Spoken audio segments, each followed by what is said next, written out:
नमस्कार दर्शकों, दूरदर्शन हिमाचल के कार्यक्रम मंजिल में आप सबका स्वागत व अभिनंदन। दर्शकों, आज का हमारा विषय है मुख्यमंत्री स्टार्टअप योजना और आज हमारे साथ मौजूद हैं निशांत ठाकुर जी, जो कि संयुक्त सदस्य सचिव हैं हिमाचल प्रदेश राज्य विज्ञान प्रौद्योगिकी एवं पर्यावरण परिषद में। सर, आपका हमारे स्टूडियो में आने के लिए बहुत बहुत स्वागत है। आपका बहुत धन्यवाद। दर्शकों, जैसा कि हम सब जानते हैं कि जो हमारा हिमाचल प्रदेश राज्य विज्ञान प्रौद्योगिकी एवं पर्यावरण परिषद है, उसको हम हिमकॉस्टे के नाम से भी जाना जाता है। तो हिमकॉस्टे ने हिमाचल प्रदेश के प्रोडक्ट्स को जीआई टैग दिलवाकर हिमाचल प्रदेश को पहचान दिलवाई है। इसमें चाहे हम कुल्लू शॉल की बात करें, चाहे हम चूल्हे के तेल की। तो आइए जानते हैं डॉक्टर निशांत जी से कि हिमकॉस्टे क्या है और सर इसकी स्थापना कब हुई। जैसे कि हिमकॉस्टे के बारे में आपने अभी खुद ही बताया, ये पर्यावरण प्रौद्योगिकी व विज्ञान से संबंधित है। जी सर। और इसकी स्थापना वर्ष 1986 में हुई थी। जी सर। और हमने जो शुरू में कार्य शुरू किया था way basically geographical information system और जो साइंस पॉपुलराइजेशन पे शुरू किया था, और धीरे धीरे बढ़ते हुए आज हम जलवायु परिवर्तन, patents information centre, science popularisation करते हुए राज्य जैव विविधता बोर्ड या state biodiversity board, state wetlands authority आदि कई सारे कार्य देख रहे हैं और कर रहे हैं। जी सर।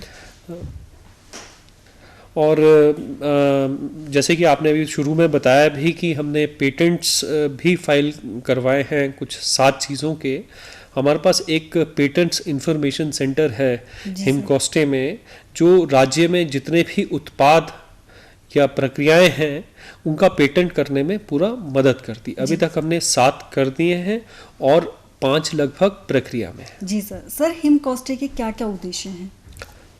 हिमकॉस्टे के मैंने आपको उद्देश्य जैसे कि बताया, बेसिकली हमारा पहला उद्देश्य है विज्ञान का प्रसार प्रचार करना। जी सर।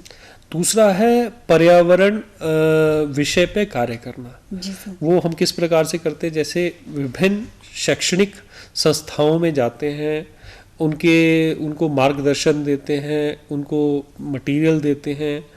इसके अलावा हम बहुत सारे कार्य कर रहे हैं हिमकॉस्टे में, जैसे कि अब हम जलवायु परिवर्तन पे शोध कर रहे हैं कि किस प्रकार से जो ग्लेशियर्स हैं विभिन्न स्थानों में हिमाचल प्रदेश में किस तरह से वो रिसीड कर रहे हैं जलवायु परिवर्तन की वजह से।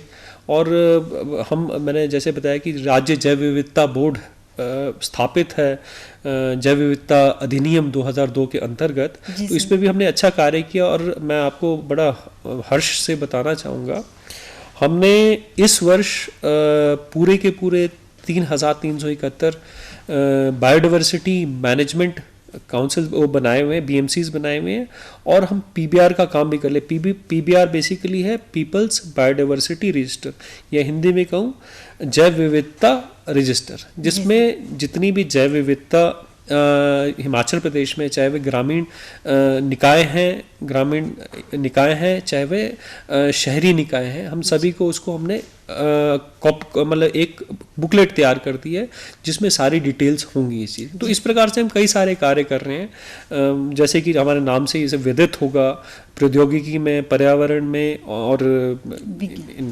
जी सर। सर, जैसा कि आज का हमारा कार्यक्रम ही मुख्यमंत्री स्टार्टअप योजना है, तो मैं आपसे जानना चाहती हूँ कि मुख्यमंत्री स्टार्टअप योजना क्या है और इसके क्या उद्देश्य हैं? देखिए, जो CM स्टार्टअप योजना है या मुख्यमंत्री स्टार्टअप योजना एक बहुत ही विकासशील एक योजना है, हिमाचल प्रदेश सरकार द्वारा स्टार्ट की गई, और इसमें जो इंडस्ट्रीज विभाग है इस पे वो कार्य कर रहा है। जी सर। तो इन्होंने क्या किया है, जो इंडस्ट्रीज डिपार्टमेंट ने कुछ सेंटर्स को एज ए इंक्यूबेशन सेंटर चुना, जिसमें कई प्रकार के जो तकनीकी शैक्षणिक संस्थान हैं, जैसे कि NIT हमीरपुर है या CSK एग्रीकल्चर यूनिवर्सिटी पालमपुर है या फिर आपका नौनी विश्वविद्यालय है, और इसी तरह से हमारे को एक इंक्यूबेशन सेंटर चुना गया है। हम 10-11 इंक्यूबेशन सेंटर में से एक इंक्यूबेशन सेंटर है जो इस जो स्कीम का क्रियान्वयन में मदद कर रहे हैं। जी सर, ये जो हमारे पास CM स्टार्टअप योजना है, ये एक आम नागरिक के लिए कैसे फ़ायदेमंद रहेगी? देखिए, मैं इसमें ये बताना चाहूँगा, जो ये CM स्टार्टअप जो योजना है, इसमें हम बुलाते हैं किसी भी आदमी के जो एक इनोवेटिव कोई आइडिया ला सके और जो जिसे हम बाद में व्यावसायिक रूप से सफल करने में भी कामयाब रह सकें। तो इसके लिए क्या होता है कि पहले जो इंडस्ट्रीज डिपार्टमेंट में अप्लाई करना होता है।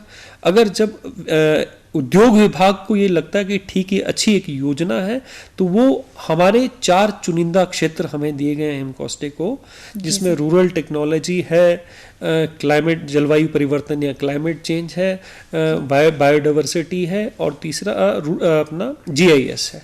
4 हमें क्षेत्र दिए गए हैं जिसपे हम अभ्यर्थी की जो है कैंडिडेट की मदद करते हैं। जी सर, आपने बोला रूरल टेक्नोलॉजी के बारे में, तो सर आप रूरल टेक्नोलॉजी में किस तरह से आप अभ्यर्थी की जो है वो मदद करेंगे? अगर सपोज करो मैं रूरल एरिया से बिलोंग करती हूँ, बहुत ज़्यादा रिमोट एरिया है, और मेरे को किसी चीज़ की, हाँ मेरे पास बेशक मेरे पास आइडियाज़ हैं, लेकिन जब मैं आपके पास आऊँगी मेरे को एक पाथ नज़र नहीं आएगा, तो आप किस तरह से आप उसमें मदद करोगे?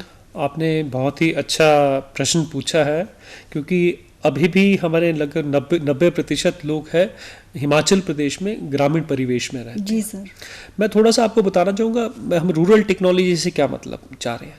रूरल टेक्नोलॉजी उदाहरण के लिए मैं आपको बताना चाहूँगा, जैसे पानी के घराट है। जी सर, अब मैं कोई एक नई टेक्नोलॉजी लेकर आता हूँ उस पानी का दोहन करने के लिए, ना ही बिजली बनाने के लिए या किसी और चीज़ के लिए भी दोहन कर सकूँ, तो वो एक रूरल टेक्नोलॉजी हो गई। जी सर, अब हमें समझ लीजिए बहुत सारी, या मान लीजिए जैसे मक्की निकालने का तरीका है। मक्की निकालने, जब मक्की पूरी तैयार हो जाती है, फसल तैयार हो जाती है, तो उसको साधारणतः आज तक देखा गया कि हाथ से निकाल जाते हैं। अब बहुत सारी कईयों ने, शोधकर्ताओं ने जो ग्रामीण परिवेश से थे, उन्होंने कुछ मशीन्स निकाल दी जिससे आसानी से वो दाने उसके निकाले जाए। तो ये प्रकार हैं ग्रामीण, ये कहते हैं रूरल टेक्नोलॉजी के। रही बात जो दूसरा प्रश्न है कि मैं कैसे पता करूं, तो देखिए हर जिले में उद्योग विभाग द्वारा वहां पर उनके जनरल मैनेजर इंडस्ट्रीज बैठते हैं, वो है प्रथम स्थान। इसके अलावा क्योंकि हमें भी इंक्यूबेशन सेंटर बनाया गया, मैंने कहा कि जैसे 4 विषयों पे हमें कार्य दिया गया है, तो उसमें वो आप हमें भी कांटेक्ट कर सकते हैं डायरेक्टली। उसके अलावा जो हिमकॉस्टे ने एक अभियान चलाया हुआ है कि वह सभी शैक्षणिक संस्थानों में, खासकर जो तकनीकी शैक्षणिक संस्थानों में, वो खुद जाने का प्रयास कर रहा है, ताकि हम जा सकें और लोगों से, जैसे लोगों कईयों को जानकारी होती है कि कुछ लोग बहुत अच्छे इनोवेटर्स हैं और इनके बारे में पता नहीं, तो हम ऐसे लोगों का भी पता लगवा रहे हैं और उनके पास भी जाएंगे। ये हमारी तरफ से एक प्रयास है। जी सर। सर, ये जो हमारा CM स्टार्टअप योजना है, इसमें कौन कौन से विशेष केंद्र बिंदु हैं जो हिमकॉस्टे कवर कर रहा है? हम विशेष बिंदु जो हम कवर कर रहे हैं, मैंने कहा ऐसे CM स्टार्टअप स्कीम में लगभग 10-11 अलग अलग फील्ड्स हैं, जिसपे हम जो फोकस कर रहे हैं और जो हमें उद्योग विभाग ने चिन्हित किया है कार्य, वह है रूरल टेक्नोलॉजी, बायोडाइवर्सिटी, जलवायु परिवर्तन और रिमोट सेंसिंग। ये क्षेत्र हमें इसलिए दिए गए क्योंकि हमारी कहीं ना कहीं इस चीज़ में एक्सपर्टीज है पहले से, तो हम इन विषयों पे कार्य कर रहे हैं। जी सर। सर, जो हमारे पास आपने बोला कि किसी के पास आइडियाज़ हैं, आप उनमें जाकर IITs में जाकर आप बच्चों को फाइंड आउट कर रहे हैं, तो आप किस तरह से आप इन आइडियाज़ को प्रमोट करोगे सर? मतलब किस तरह से आप उन बच्चों की हेल्प करोगे कि ताकि वो और आइडियाज़ जो आपको, न्यू आइडियाज़ जो हैं, वो उन बच्चों से आपको मिले? ये बहुत ही अच्छा आपने प्रश्न किया है, जिसका मैं उत्तर देना चाहूँगा। देखिए, जो सर्वप्रथम हमने मीडिया के माध्यम से न्यूज़पेपर के माध्यम से एडवर्टीजमेंट निकाली थी कि अगर आपके पास जो 4 मैं क्षेत्र बताए हैं, इस बारे में अगर आपके पास कोई इनोवेटिव आइडियाज़ हैं तो आप हमारे पास लेकर आए। तो एज ए इंक्यूबेशन सेंटर हम इनकी मदद करते हैं उनके जो इनोवेटिव आइडियाज़ है उसको धरातल पे उतारने के लिए।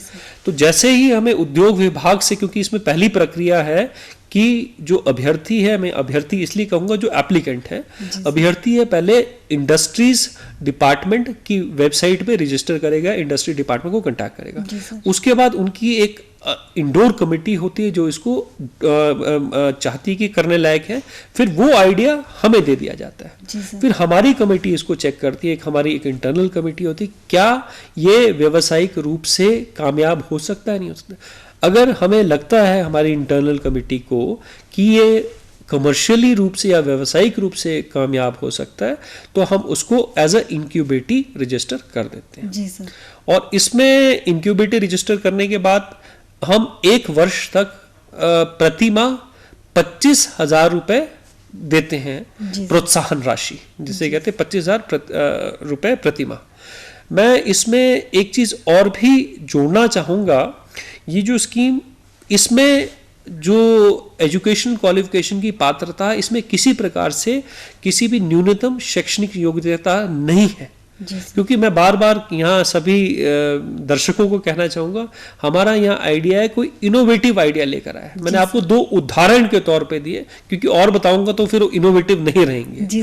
तो आप सभी से मैं वो चाहूँगा कि वो इनोवेटिव आइडिया लेकर आए। जी सर। सर, आपने जैसे बात की कि आप 1 साल तक जो है वो 25,000 मतलब 25,000 आप राशि जो है वो देते हो, जो कि प्रोत्साहन राशि है। तो उसके बाद जो आपका आइडिया लेने वाला जो भी एप्लीकेंट होता है, तो आप उसको क्या वैसे ही छोड़ देते हो, मतलब आफ्टर 1 ईयर उसके मतलब 25,000 के बाद कि ठीक है अब इसका हो गया है। जैसे सपोज करो अगर मैंने देना हो तो आफ्टर 1 ईयर जो है, ठीक है मेरे आइडियाज़ जो है वो आपको पसंद आए, आपने 25,000 मेरे को दिया, लेकिन आफ्टर 1 ईयर जो है वो आप क्या मेरे को और ज़्यादा प्रोत्साहन करोगे कि मैं अपने आइडियाज़ को और ज़्यादा जो है वो उनमें तरक्की करूं? मैं इसमें बताना चाहूँगा, आप इस इंक्यूबेटी को कैसे समझे मैं बताऊँगा। बेसिकली हम इंक्यूबेटी को हम उसे कंसिडर करते हैं एज एक छोटा बच्चा जिसको हमने उंगली पकड़ के राह दिखानी है, बस उसमें चाहत होनी चाहिए कुछ करने की, कुछ अलग से करने की। इसको इनोवेशन बोलूंगा मैं। आपको इनोवेशन पता नहीं कितने लोग समझ पा रहे हैं, मैं आपको एक उदाहरण देना चाहूंगा। आप सभी ने सुना भी होगा गूगल भी एक इनोवेशन थी। जब शुरू किया गया था तो इसका एक आइडिया था कि गूगल कैसे पैसे कमाएगा। तो गूगल ने डेटा से पैसे कमाए। डेटा से कैसे पैसे कमाए? गूगल ने बताया कि देखो ये जगह यहां मिलती है, ये जगह यहां मिलती है, ऐड से कमाई। वो इनोवेशन था। आज आप अमेज़न या फ्लिपकार्ट से सामान खरीद रहे हो, जिसे हम ई-कॉमर्स प्रणाली भी कहते हैं, वो भी इनोवेशन था। उन्होंने दुकानें खत्म कर दी। तो इस प्रकार से बहुत सारे आइडिया, ये होती है इनोवेशन। अब रही बात कि हिमकोस्टे कैसी मदद करेगा, वो मैं बताता हूँ। जैसे कि मैंने पहले भी कहा कि हम 25,000 रुपए प्रति माह प्रोत्साहन राशि देने कि उसकी इनोवेशन को ट्रैक में लाने के लिए। हो सकता है उसे कुछ सामान खरीदना, मान लीजिए कंप्यूटर का कार्यक्रम करना चाहता है और उसे R&D करने के लिए आवश्यकता होगी, कुछ सामान हार्डवेयर खरीदने के लिए, तो मदद करते हैं। इस 1 वर्ष के समय में हम उसकी सिर्फ मदद प्रोत्साहन राशि देकर नहीं करते, हम उसको संबंधित जो R&D इंस्टीट्यूशंस हैं या और जैसे दूसरी सरकारी महकमों से अगर उनको किसी प्रकार की आवश्यकता पड़ती है, उनसे भी मदद करते हैं हमारे जो इंक्यूबेटी को मिलाने की, ताकि उसे किसी प्रकार से दिक्कत ना हो। ये रहा 1 वर्ष की बात। 1 वर्ष के बाद हम उसका साथ छोड़ नहीं देते हैं। हम उसको 1 वर्ष के बाद अगर उसका आइडिया सक्सेसफुल होता है तो सरकार की स्कीम है उसको 10 लाख रुपए देने की। जी सर। तो एक टाइम है। अब दूसरा प्रश्न अब यहाँ ये भी उठेगा कि 10 लाख तो बहुत कम है। तो उसके लिए हम 1 वर्ष की अवधि में भी और उसके बाद भी हम ढूंढ रहे होते हैं venture capitalist firms, angel investors. अब मैं थोड़ा सा दर्शकों को बताना चाहूंगा क्या एक वेंचर कैपिटल फर्म होती है और क्या एक एंजल इन्वेस्टर होता है। वेंचर कैपिटल फर्म्स बेसिकली होती हैं जो एक नए नवेले आइडिया में इन्वेस्ट करते हैं, क्योंकि कोई भी कंपनी या कोई भी फाइनेंशियल इंस्टीट्यूशन आपके आइडिया में ऐसे ही इन्वेस्ट नहीं करेगा जब तक उसको उस आइडिया में ये नहीं लगता होगा कि इसमें पैसे कमाने की स्कोप है। जी सर। तो हम उनको सब कुछ मिलाते हैं और उसके बाद भी हम उनकी पूरी मदद करते हैं कि वह अपने फाइनेंशियल इन्वेस्टर जो उसके 10 लाख देने के बाद भी अगर उनका आइडिया व्यावसायिक रूप से बढ़ाया जा सकता है तो हम उसको एक पोटेंशियल इन्वेस्टर से मिलाने में भी मदद करते हैं। जी सर। सर, अगर हम आत्मनिर्भर भारत अभियान की बात करें, उस अभियान में हमारा जो मुख्यमंत्री स्टार्टअप योजना है, अगर इसके अंतर्गत कोई भी एप्लीकेंट जो है उसका अपना आइडिया लेकर आता है तो आप उसके आइडिया को कैसे प्रमोट और मार्केटिंग करोगे उसके आइडिया की? ये आपने बहुत अच्छा प्रश्न किया, क्योंकि हम हमेशा बनाने की बात करते हैं और आगे प्रचार प्रसार या बेचने की बात नहीं करते। हाँ जी। तो इसमें हमने क्या किया है, वैसे भी सरकार की एक स्कीम है कि अगर जो कोई नया स्टार्टअप है उससे जो सरकार परचेज करती, खरीदी करती है, उसमें से तवज्जो दी गई है कि 30% जो सामान है अगर किसी प्रकार का है वे इन स्टार्टअप से खरीदा जाए। ये तो रही हिमाचल प्रदेश सरकार की बात। इसके अलावा हिमाचल प्रदेश सरकार बहुत सारे और भी आपको फैसिलिटी देती है स्टार्टअप स्कीम में, जैसे टैक्सेशन हॉलीडेज वगैरह भी देने का इसमें प्रस्ताव रहता है। सर, अगर कोई लाभार्थी इस योजना के साथ जुड़ता है तो किस तरह से आप उसकी सहायता करोगे? देखिए, लाभार्थी की हम 2 प्रकार से, हिमाचल प्रदेश का सरकार 2 प्रकार से मदद करती है। एक तकनीकी सहयोग और एक आर्थिक सहयोग। तकनीकी सहयोग मैं आपको बता चुका हूँ। मैं इन अभ्यर्थियों को एक इनक्यूबेटी बोलता हूँ। मैं हिंदी शब्द बोलना चाह रहा हूँ पर शायद वे लोगों को समझ नहीं आएगा। एक इनक्यूबेटी की तरह इनको लेता हूँ।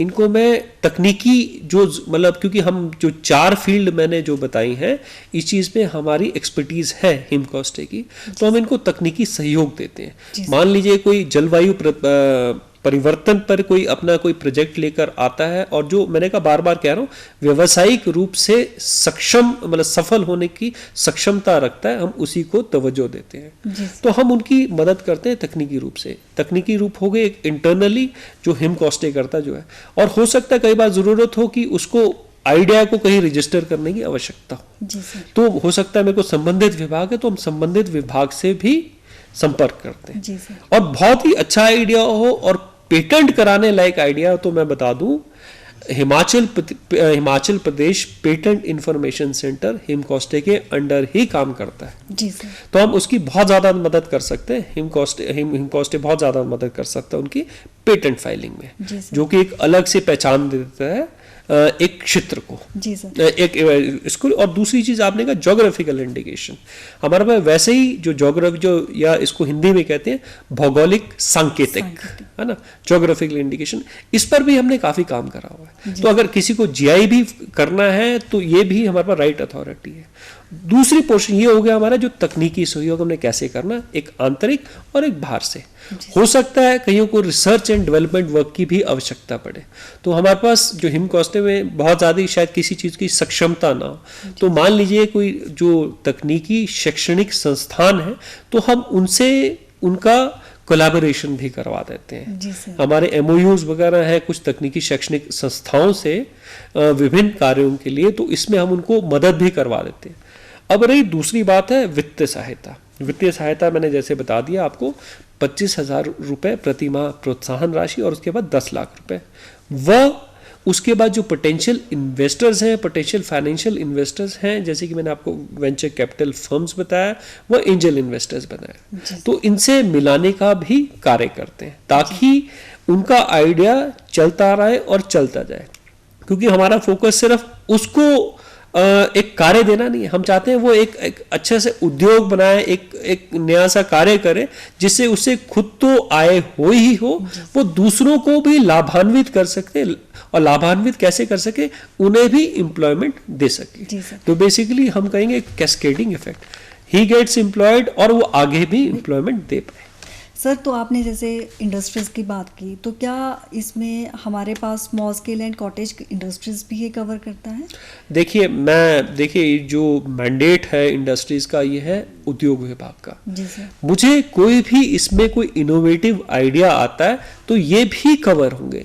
मैंने कहा इसमें शैक्षणिक योग्यता की कहीं कोई बात नहीं की है, कोई भी न्यूनतम शैक्षणिक योग्यता नहीं है, बस आइडिया इनोवेटिव होना चाहिए और कमर्शियली रूप से सक्सेसफुल होना चाहिए।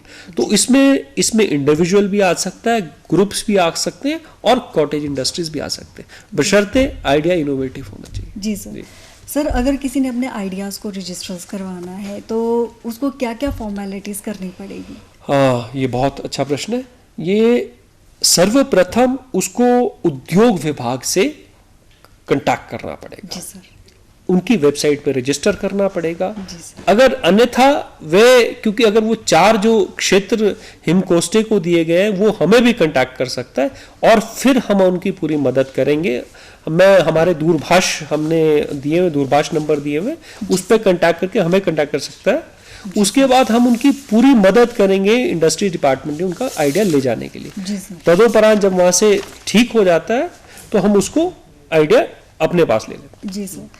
सर, जैसे कि हमारा ये प्रोग्राम मंजिल कार्यक्रम है और इसमें हम एम्प्लॉयमेंट की बात करते हैं, तो इसमें हम देख रहे हैं कि जो हमारा ये जो सीएम स्टार्टअप योजना है, इसमें हम अपने यूथ को, जो हमारा अनएम्प्लॉयड यूथ है, उसको हम किस तरह का जो है वो रोजगार जो है वो प्राप्त करवा सकते हैं इस हिमकोष्टे की सहायता से? देखिए, जो हिमकोष्टे है, आप जैसे जानते होंगे कि सरकार भरसक प्रयास करती है कि लोगों को बहुत से ज़्यादा एम्प्लॉयमेंट अपॉर्चुनिटी दे सके, पर फिर भी सबको बहुत आसान नहीं हो पाता है सभी को एम्प्लॉयमेंट दे पाना। तो एक अच्छा प्रयास है हिमाचल प्रदेश सरकार द्वारा कि एक स्कीम शुरू की है, और मैं तो सिर्फ 4 फील्ड बताऊं, लगभग 11-12 फील्ड है जिसमें वो विभिन्न जो संबंधित जो तकनीकी शैक्षणिक संस्थाएं हैं उसमें वो अप्लाई कर सकता है। इसमें वो 2 चीज सर्व करता है, पहले वे अपने लिए एम्प्लॉयमेंट जनरेट करता है। जी सर। और दूसरों को एम्प्लॉयमेंट जनरेट करने के लिए भी काबिलियत रख सकता है अगर उसका आइडिया कमर्शियली सक्सेसफुल हो। जी सर। सर, जाते जाते हमारे पास समय की सीमा है, हम चाहते हैं कि आप भी हमारे युवा वर्ग के लिए कोई संदेश दें। मैं युवा वर्ग से फिर आह्वान करूंगा, विनम्र निवेदन करूंगा कि आप सिर्फ नौकरी के पीछे ना भागें। कुछ लोग बहुत इनोवेटिव लोग हैं, हमें बहुत लोग मिलते भी हैं, आप अपने आइडिया को क्यों ना हम एक सफल मतलब इंडस्ट्रियलिस्ट बन जाए, सफल बिजनेसमैन बने, तो हमारे को इस विषय में भी सोचना आवश्यक है। मैं चाहता हूं कि आप तो कार्य करें, आप ऐसा कुछ कार्य करें कि जो और भी बेरोजगार लोग हैं आप उनके लिए भी सफलता की सीढ़ी बने। जी सर। दर्शकों, सीएम स्टार्टअप योजना इस कोरोना काल में एक रोजगार का अवसर है। हम उम्मीद करते हैं कि आप इस रोजगार से अवश्य लाभान्वित हुए होंगे। निशांत ठाकुर जी, आप हमारे शो में आए, आपने आज बहुत ही बढ़िया जानकारी हमारे दर्शकों के साथ साझा की कि उन्हें किस तरह से जो है वो एम्प्लॉयमेंट जो है वो नए तरीके जो है वो खोजने चाहिए।